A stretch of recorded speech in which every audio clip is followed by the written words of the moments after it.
Hi class, this is a video on a big chunk of Chapter 10 which covers basically how humans use land, and it focuses mostly on the United States. But we start here with a map of protected land and marine areas on Earth. And you can see that there's quite a lot of both internationally protected and nationally protected land all over the world. And in fact, 11% or 1/9 of Earth's land area is protected in one way or another. Looking closely at the United States, we can see all the different types of protected lands and publicly owned lands in the United States. These are owned by the federal, state, or local governments. And the color coding here, you can see, for instance, yellow is the Bureau of Land Management, and dark green would be Tennessee Valley Authority over here, and Forest Service is in light green. So all of those areas together make up 42% of the nation, which is public land. And this is a larger percentage than any other nation. It's pretty impressive. And you can see here how these states are risen up over the eastern states, and that's because 55% of this publicly owned land is encompassed in the western 11 states, which is quite something. And in addition to that, 37% more of public land is in Alaska. So after all of that, you have less than 10% of public land is in the Midwest and the East Coast. So a huge chunk in the West and in Alaska.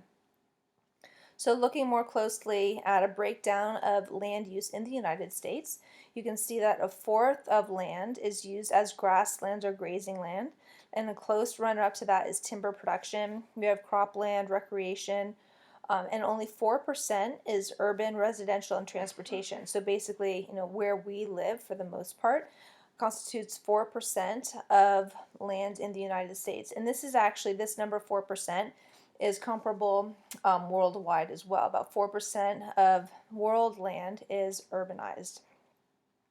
So we're going to start with looking at grasslands and grazing land, and kind of investigating more what those lands are like. So those are called rangelands, those dry, open grasslands, and they're used mostly for cattle grazing. And that, again, makes up a fourth of the land use in the United States. So trends, again, that's the most common use of land in the United States. 2/3 of it is privately owned, and the BLM, the Bureau of Land Management, manages the public rangelands. So about 55% of these rangelands are very poor in quality. They're degraded. They've basically been suffering from overgrazing for decades. And in order to try to fix this, and this was a large part because of the phenomenon of tragedy of the commons, where too many cattle were put out to graze, and that degraded the grasslands. And so the Taylor Grazing Act of 1934, so you can see how long this has been a problem, was introduced to try and fix this problem, and it basically used a permit system, so people, instead of the commons kind of being a free-for-all where everybody could put as many cattle as they wanted, they had to use permits. But it turned out that this was pretty unsuccessful. The permits were really, really cheap. They were very heavily subsidized by the government. So it really didn't help much. And furthermore, nobody really knew, in terms of the managers, nobody really knew how to properly manage their land. And so it was pretty much abused. And you see to this day the poor quality of rangelands because of it. Okay, so going back, we're now going to look at forests in the United States, which are close to being close to the rangelands in terms of the amount of land use in the United States. So forest management, basically the goal of forest management is to grow trees like a crop. It's thought of as being, you grow them, you cut them down, and hopefully it's sustainable over time. And there are a couple different ways to manage a forest. You have traditional forest management, which is very low diversity plantations called tree plantations. And this is what you can see here.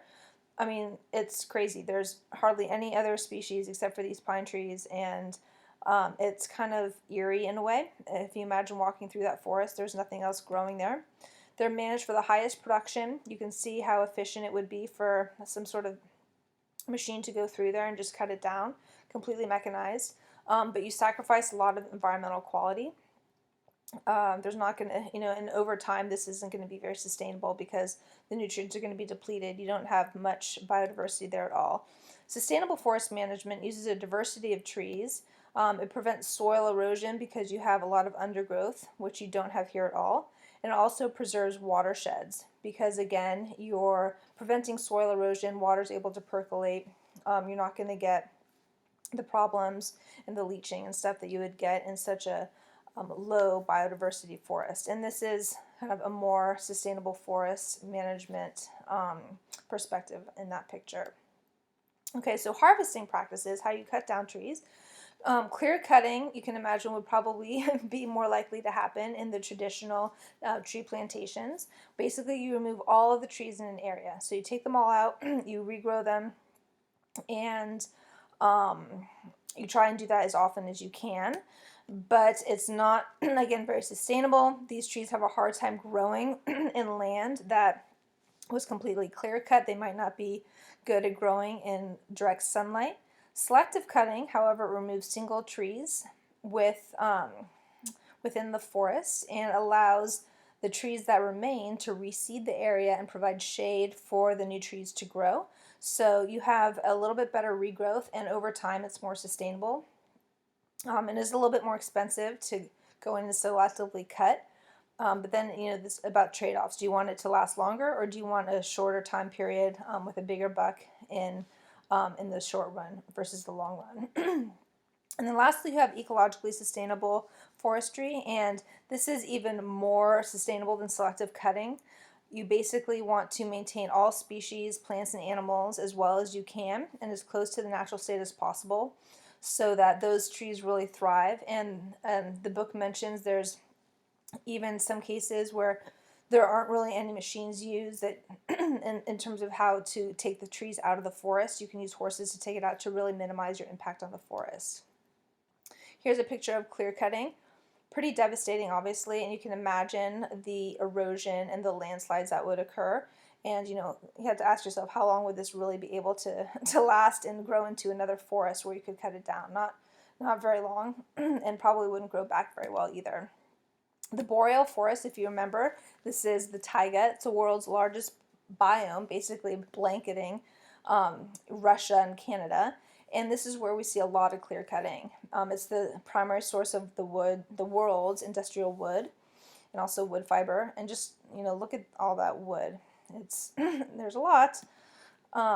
And forests are also subject to very intensive fire management. So fire management has changed a lot recently. For years, forest managers suppressed all fires, and you might remember, campaigns about putting out all fires. And of course, fires can be bad, but they're not all bad, because basically without any fires at all, and fires are a natural process in many ecosystems, without fires at all, you get an accumulation of dead biomass on the forest floor. And this is basically fuel that can build up over time and basically makes a large fire inevitable. So what is now part of fire management, instead of preventing all fires at all costs, they now conduct prescribed burns, where a fire is deliberately set under controlled conditions to get rid of this understory growth that can accumulate and cause a bigger fire down the road. So this helps reduce the risk of uncontrolled fires. And looking at tropical rainforests, there's some similar trends in terms of deforestation there, sadly.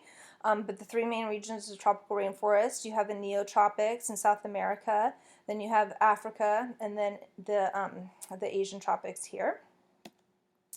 Okay, so there's a picture of deforestation in the tropics, clear cutting, and you also see the the evidence of burning and all the black there.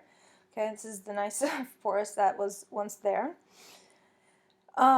So there are three main causes for tropical rainforest deforestation. The first reason and the first thing that is done is, cutting down the trees, and those trees are used to make timber. So you have the use of the trees as being one of the first motivators.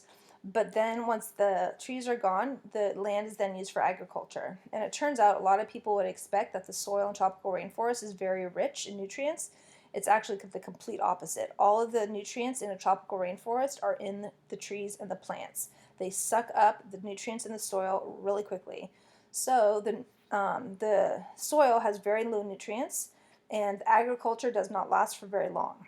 Okay, so you cut down the trees, you do agriculture, you can't grow plants there for very long because there aren't that many nutrients. So what do? You use the land to put your livestock for grazing.